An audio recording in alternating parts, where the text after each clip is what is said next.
വാണിജ്യ സിലിണ്ടറിന് വില കൂട്ടിയതോടെ ഭക്ഷണ സാധനങ്ങൾക്ക് വില കൂട്ടാൻ ഹോട്ടലുകൾ നിർബന്ധിതരായിരിക്കുന്നു. ചായ ഉൾപ്പെടെ എല്ലാത്തിനും വില കൂട്ടിയിട്ടുണ്ട്. വില നിലവാരം നോക്കിയാൽ ചായ 2 രൂപ മുതൽ 5 രൂപ വരെ കൂടിയിട്ടുണ്ട്. എണ്ണക്കടികൾ ഒറ്റയടിക്ക് 5 രൂപ വരെ കൂടി. ദോശയും 5 രൂപ വരെ കൂടിയിട്ടുണ്ട്. മസാല ദോശയ്ക്ക് 5 രൂപ മുതൽ 15 രൂപ വരെയാണ് വർധനവ്. പൂരിക്ക് 2 രൂപ മുതൽ 5 രൂപ വരെ കൂടിയിട്ടുണ്ട്. ഇഡ്ഡലിക്കും 2 മുതൽ 5 രൂപയുടെ വർധനയുണ്ട്.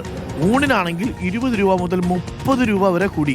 ചിക്കൻ കറി 20 രൂപ മുതൽ 30 രൂപ വരെ കൂടിയിട്ടുണ്ട്. ചിക്കൻ ഫ്രൈക്കും 20 രൂപ മുതൽ 30 രൂപ വരെ വർധനയുണ്ട്. ബിരിയാണി 20 രൂപ മുതൽ 40 രൂപ വരെ കൂടിയിട്ടുണ്ട്. കേരള ഹോട്ടൽ ആൻഡ് റെസ്റ്റോറന്റ് അസോസിയേഷന്റെ എക്സിക്യൂട്ടീവ് യോഗം ഈ മാസം 14 ചേരും. വാണിജ്യ സിലിണ്ടർ വില വർധനയിൽ പരിഹാരമായില്ലെങ്കിൽ തുടർ സമരം വേണമോ എന്നതിലടക്കം തീരുമാനമുണ്ടാകും. കേന്ദ്ര സർക്കാർ നടപടി എടുത്തില്ലെങ്കിൽ തുടർ സമര പരിപാടികൾ പ്രഖ്യാപിക്കാനും തീരുമാനമുണ്ട്. സാന്ത്വന സാജു, ഇനി നമുക്ക് കഞ്ഞിയും പയറും ഒക്കെ വീട്ടിൽ വെച്ച് കഴിക്കാം അല്ലേ? ആ അവസ്ഥയിലേക്ക് കാര്യങ്ങൾ എത്തിയിരിക്കുന്നു. ഒരു മസാല ദോശയും വടയും കഴിച്ച് പുറത്തിറങ്ങുമ്പോൾ 35 ചായയും കൂടെ കുടിച്ചാൽ ഒരു 5 രൂപ 40 രൂപ അധികം കണ്ടെത്തേണ്ടി വരുന്ന അവസ്ഥയിലാണ്. ഉച്ചയ്ക്കാണെങ്കിൽ 30 രൂപ കൂടി കണ്ടെത്തണം. 40, 30, 70. ഉച്ചയ്ക്കുള്ള ചായ, വൈകുന്നേരത്തേക്കുള്ള ചായക്കടിക്ക് 10 രൂപയും കൂടെ കൂട്ടിയാൽ 80. പിന്നീട് വൈകുന്നേരം ഡിന്നറിനുള്ള ഭക്ഷണത്തിന്റെ കാര്യത്തിലാണെങ്കിലും ഒരു 40 രൂപയുടെ വർധനവ്. മൊത്തം കൂടി നോക്കിയാൽ ഒരു 120 രൂപ ഇനി മുതലൊരു സാധാരണക്കാരൻ ഹോട്ടലിൽ നിന്ന് കഴിച്ച ഒരു ദിവസം മാറ്റിവെക്കേണ്ടി വരും. എവിടുന്ന് കണ്ടെത്തും ഈ പൈസ?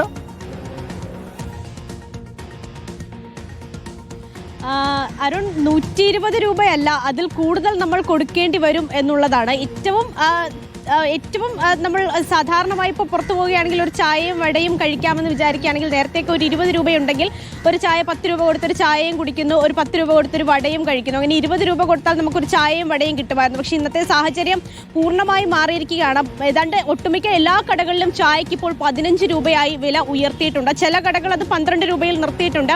വരും ദിവസങ്ങളിൽ അത് 15 ആകാനുള്ള സാധ്യതയാണുള്ളത്. അതുപോലെ തന്നെ കടിയുടെ കാര്യം നോക്കുകയാണെങ്കിൽ കടിക്ക് നേരത്തെ 10 രൂപയായിരുന്നു. ഇപ്പോൾ അത് എണ്ണക്കടികൾക്കെല്ലാം തന്നെ, അതായത് ചെറുകടികൾക്കും പലഹാരങ്ങൾക്കും എല്ലാം തന്നെ 15 രൂപയാക്കിയിട്ടുണ്ട്. അത് സാധാരണ കടികളാണ്. ഇനി കുറച്ച് വെറൈറ്റി ഐറ്റംസ് ഒക്കെ വേണമെങ്കിൽ അതിന് പിന്നെ നമ്മൾ കൊടുക്കണം 20, 25 രൂപയൊക്കെ തന്നെയും. ഇത് ഒരു ചെറുകടിയും ചായയും കുടിക്കണമെങ്കിൽ മാത്രമാണ്.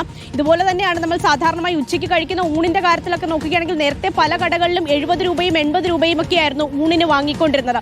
പക്ഷേ അതിപ്പോൾ 100, 110 രൂപ കൊടുത്താൽ മാത്രമേ നമുക്ക് ഉച്ചയ്ക്ക് ഒരു ഊണ് കഴിക്കാൻ കഴിയൂ എന്നുള്ളതാണ്. ഇനിയിപ്പോൾ ഒരു ബിരിയാണി കഴിക്കണമെന്നാണ് ആഗ്രഹമെങ്കിൽ നേരത്തെ അതൊരു 100, 110 രൂപ അല്ലെങ്കിൽ ഇപ്പോൾ 90, 100 ഒക്കെ രൂപയ്ക്ക് ബിരിയാണി കൊടുത്തിരുന്ന കടകളൊക്കെ ഉണ്ടായിരുന്നു. പക്ഷേ അവരിപ്പോൾ 30 മുതൽ 40 രൂപ വരെയും പല കടകളും കൂട്ടിയിട്ടുണ്ട് എന്നുള്ളതാണ്.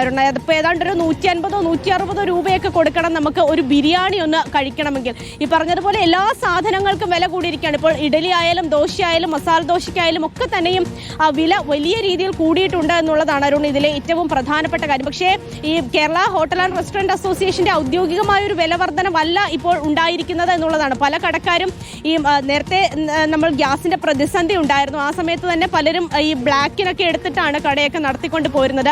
അപ്പോൾ വലിയ രീതിയിൽ അവർക്ക് ഈ പൈസയുടെ ഒരു നഷ്ടം വന്നു. അപ്പോൾ കുറച്ച് വില കൂട്ടി. അതിനുശേഷം ഇപ്പോൾ നമ്മൾ കഴിഞ്ഞ ദിവസം കണ്ടതാണ് 993 രൂപയാണ് ഒറ്റയടിക്ക് വാണിജ്യ സിലിണ്ടറിന്റെ വില കൂട്ടിയത്. അപ്പോൾ തീർച്ചയായിട്ടും കടക്കാരെ സംബന്ധിച്ചിടത്തോളം വലിയ പ്രതിസന്ധിയാണ്. അതുകൊണ്ട് പലരും അനൌദ്യോഗികമായി വില കൂട്ടിയിട്ടുണ്ട് എന്നുള്ളതാണ്. എന്തായാലും കേരള ഹോട്ടൽ ആൻഡ് റെസ്റ്റോറന്റ് അസോസിയേഷന്റെ എക്സിക്യൂട്ടീവ് യോഗം ഈ മാസം 14 നടക്കാനിരിക്കുകയാണ്. കഴിഞ്ഞ ദിവസം അവർ കടകളൊക്കെ അടച്ചിട്ട് ഈ 6-ാം തീയതി ഒരു സമരം നടത്തിയാണ്. അപ്പോൾ ഇതിനൊരു പരിഹാരമായില്ല എന്നുണ്ടെങ്കിൽ എങ്ങനെ മുന്നോട്ട് പോകും എന്നുള്ള തീരുമാനം ഈ 14-ാം തീയതി ഉണ്ടാകുമെന്ന് തന്നെയാണ് പ്രതിനിധികളുമായി സംസാരിക്കുമ്പോൾ നമുക്ക് അറിയാൻ സാധിക്കുന്നത്. ചിലപ്പോൾ അവർ സമരത്തിലേക്ക് പോകും. അതല്ല എങ്കിൽ വിലവർധനവടക്കം ഔദ്യോഗികമായി നടപ്പാക്കാനുള്ള സാധ്യതയുമാണ് അരുൺ കാണുന്നത്. ഓക്കെ സാന്ത്വന, അതിനൊരേ ഒരു പരിഹാരമേ ഉള്ളൂ. ഇനിയിപ്പോൾ നമ്മൾ കുറച്ച് ഡയറ്റിംഗ് ഒക്കെ ശീലിക്കുന്നതായിരിക്കും കുറച്ചുകൂടി നല്ലത്. ചായയൊക്കെ 2 നേരം 3 നേരം 4 നേരം ഒക്കെ കഴിച്ചുകൊണ്ടിരുന്നവരുണ്ട്.